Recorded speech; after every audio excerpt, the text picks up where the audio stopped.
हाय। तो आज मैं हूँ नाहरगढ़ फोर्ट में। और ये जो आपको लोकेशन शो कर रहा है ये विंडो टिकट का लोकेशन है जहाँ आप टिकट्स लेकर एंट्री ले सकते हैं नाहरगढ़ किले में। तो बेसिकली इसमें हिंदी और इंग्लिश दोनों में टिकट्स की प्राइजेस लिखी हैं और कुछ इंस्ट्रक्शंस लिखे हैं। तो भारतीयों के लिए जो प्राइस है वो 50 रुपीज़ है और जो फॉरेनर्स हैं उनके लिए जो प्राइस है वो 200 है। एंड स्टूडेंट का भी अगर आप आईडी कार्ड शो करते हैं तो उसके लिए भी फीस कुछ कम है। स्टूडेंट 25 जो है वो बेसिकली इंटरनेशनल के लिए और 5 रुपीज़ अप्रोक्सीमेटली इंडियन स्टूडेंट्स के लिए। और यहाँ पे कुछ छुट्टियां भी दे रखी हैं जिनमें आप फ्री में एंट्री ले सकते हैं। तो अनलकीली मैं उन डेज में नहीं गई थी। मैं नॉर्मल डेज में गई थी तो हमें तो टिकट की मनी देनी ही पड़ेगी। तो अब हम एंट्री लेते हैं अंदर की ओर। ये जो सामने आपको शो कर रहा होगा वो टिकट काउंटर है और यहाँ से आप टिकट लेकर अंदर सीधे नाहरगढ़ किले के लिए एंट्री ले सकते हैं। तो अंदर चलते हैं हम। अंदर जाते ही देखिए आपको सीधे यहाँ पे एक बच्ची आती हुई दिखाई दे रही है। उसके बगल में जो आपको लोकेशन शो कर रहा है वो शीश महल है। और शीश महल में काफ़ी अच्छी चीज़ें, वो एक रेस्टोरेंट टाइप का है। इसके बाहर आप काफ़ी जो वहाँ का जो फोक सॉन्ग है वो लोग गाते हैं तो उसके लिए मंडली लगती है सामने। और ये एक फाउंटेन है जिसके बाहर एक स्टैचू रखा हुआ है जिसमें एक बूढ़े पापा टाइप कोई इंसान बैठा हुआ है और सामने ये रथ है। यहाँ पे ऐसे ही काफ़ी चीज़ें जो आपको देखने में काफ़ी अच्छी लगेंगी। और यहाँ जो टिकट है वो 800 से लेके आपको 1000 तक का पड़ेगा पर पर्सन। तो मैं तो नहीं गई थी क्योंकि मुझे ज़्यादा ही लगाव नहीं है, ऐसी चीज़ें मैं ज़्यादा नहीं पसंद करती। बट हाँ, अगर आप चाहें तो आप एक्सप्लोर कर सकते हैं। तो अब नाहरगढ़ चल रहे हैं तो थोड़ा इतिहास भी जान लेते हैं कि नाहरगढ़ किले का नाम नाहरगढ़ किला क्यों है। एक्चुअली नाहरगढ़ किला जो है वो राजा जय सिंह द्वितीय ने बनवाया था। जैसे मैंने आपको बताया था कि जयपुर जय सिंह जी के नाम पर ही है।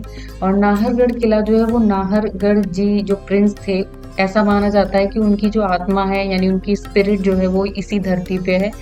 तो इसीलिए इस किले का नाम उन्होंने नाहरगढ़ किला रखा। एंड अगर आप जयपुर जाएं तो प्लीज वहाँ दो तीन चीजें जरूर मत भूलिएगा ले जाना। पहला एक अम्ब्रेला जो मैं भूल गई थी, डेफिनेटली नहीं था हमारे पास। गॉगल्स थे मेरे पास, उससे मैंने काम चलाया है। और ये है आपका एंट्री पॉइंट। यहाँ रंगोली बनी हुई है आपके स्वागत के लिए। और यहाँ पे ये दो तोपे रखी हैं। ट्राई तो मैंने पूरा किया था कि धकेल के देखूं कि कितना भार है इनमें, लेकिन इतनी हिम्मत नहीं हुई। तो चलिए अब एंट्री कर लेते हैं हम नाहरगढ़ किले में फाइनली। तो ये है उसके अंदर का लुकआउट। आपको अंदर जाते ही काफ़ी डिफरेंट डिफरेंट तरह के डिज़ाइंस और पूरी दीवारें पुराने पुरानी चीज़ें दिखाई देंगी। तो चलिए सफ़र शुरू करते हैं अंदर का। अब अंदर की ओर हम आए हैं तो यहाँ सामने ये गुचुर मुचुर सा कुछ समझ नहीं आ रहा है पर अच्छा लग रहा है देखने में। और ये है वहाँ की दीवारें और ये है वहाँ का कमरे, जो ऐसा लुकआउट है उनका। इसमें बहुत सारी अलमीराज हैं यार, एक साथ बहुत सारे कपड़े रख सकते हैं आप इसके अंदर। और ये देखिए पास से इसका नज़ारा जो मैंने आपको कहा था। यहाँ पे बहुत लोग फोटोशूट करा रहे थे और काफ़ी अच्छा जा रहा था फोटोशूट। मैंने भी कराया एक तो, मैं इंस्टा पे मैं शेयर करूंगी, मुझे फॉलो करना मत भूलिएगा। ये वहाँ के थोड़े से पत्थर हैं जो ऑलरेडी इस पे कुछ लिखा हुआ है। और ये बेड है वहाँ पे, राजा जी का होगा उस टाइम का, उन्होंने वो सहेज के रखा हुआ प्रॉपर, तो वो शो कर रहा है। और मैं आपको बावड़ी दिखाती हूँ जहाँ पे ये लोग पानी रखते हैं। और यहाँ पे 2-3 बावड़ियाँ बनी हुई हैं इनके किले के पास, तो ईजी होता होगा। वैसे यहाँ पे ब्लॉकेज लगा हुआ था, हम जा नहीं सकते थे लेकिन देख तो सकते ही थे। तो ये देखिए यहाँ का नज़ारा, पूरा पानी ग्रीन हो गया है, गंदा हो चुका है क्योंकि कोई नीचे जाता ही नहीं है ना क्लीन करने के लिए। और ये उसके महल के अंदर के थोड़े से नज़ारे। इसमें जो पूरी आपको डिजाइन दिख रही है ना, ये इंडियन और यूरोपीय शैली में प्रॉपर बनी हुई है। और ये उसके ऊपर का नज़ारा है, कुछ इस लुकआउट में दिखता है महल आपको। ऐसे मेरा पूरा मन था कि मैं चढ़ के एक फोटो खिंचवाऊं लेकिन यहाँ पे पुलिस वाले बहुत थे, तो वो थोड़ा सा उनका है कि भाई कोई नीचे गया तो बहुत हाइट है यहाँ से नीचे देखने में पूरा जयपुर दिख रहा होगा आपको प्रॉपरली। रात का जो नाइट व्यू है यहाँ का बेस्ट व्यू है, बट ये अनलकीली हम नहीं जा पाए थे। और अब हम जा रहे हैं प्रॉब्ली उस जगह पे जहाँ पे जो मूवीज थी उनकी शूटिंग के कुछ पार्ट्स लिए गए हैं, जिसमें आपने शुद्ध देसी रोमांस मूवी देखी होगी। तो शुद्ध देसी रोमांस मूवी में जो एक सीन दिखाया है जिसमें एक सॉन्ग है, तो उसमें प्रॉपर एक जयपुर का नज़ारा दिखाया है। और कुछ वहाँ पे विंडो टाइप का एक सीन है, ये है वो विंडो। और इसे चढ़ इसके लिए भी आपको किले से बाहर आना पड़ेगा। और ये थोड़े शुरू के पॉइंट में, ये किले के अंदर नहीं है, किले के बाहर है। और पूरा किला जो है वो ऐसे ही करके राउंड शेप में पूरा बना हुआ है। और यहाँ से बेस्ट व्यू दिखेगा आपको पूरे जयपुर का। वो जो सामने दिख रहा है हम ऊपर तक जा सकते हैं चढ़ के।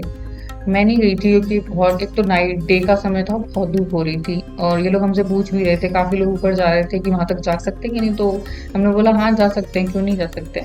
लेकिन हम नहीं गए थे, हम जल्दी वापस आ गए थे। और ये देखिए, मुझे लग रहा है इसके अंदर से ये लोग तोपों का मुंह डालते होंगे और यहाँ से फायर करते होंगे पूरी जयपुर पे, उस टाइम जो राजा लोग होते होंगे। और ये बेसिकली ये कहा जाता है कि ये सुरक्षा के लिए बनाया गया था इसे। यहाँ पे जो लोग, विदेशी लोगों की सुरक्षा के लिए उन्हें यहाँ रखा जाता था ताकि उन पर कोई अटैक ना कर सके। तो ये सबसे उस टाइम पे, और ऐसा भी कहा जाता है कि इस किले पे कभी किसी ने अटैक नहीं किया, मतलब ये पावरफुल जगहों में से एक जगह है। यहाँ देखिए, नीचे से आने के लिए वो जो आपको छोटी सी जगह दिख रही है ना, वो प्रॉपर वो रोड हम वो पूरा ट्रैक करके होते हुए ऊपर आए हैं। इतना ईज़ी नहीं है, काफ़ी लोग बोल रहे थे बाइक से आ जाओ, लेकिन मेरा मन था कि मैं ट्रैक करके ही पूरी यात्रा करूँ और अपनी, मतलब एक रियल एक्सपीरियंस लेने का पूरा पूरा मूड था मेरा। तो आज के लिए इतना ही। Enjoy the music.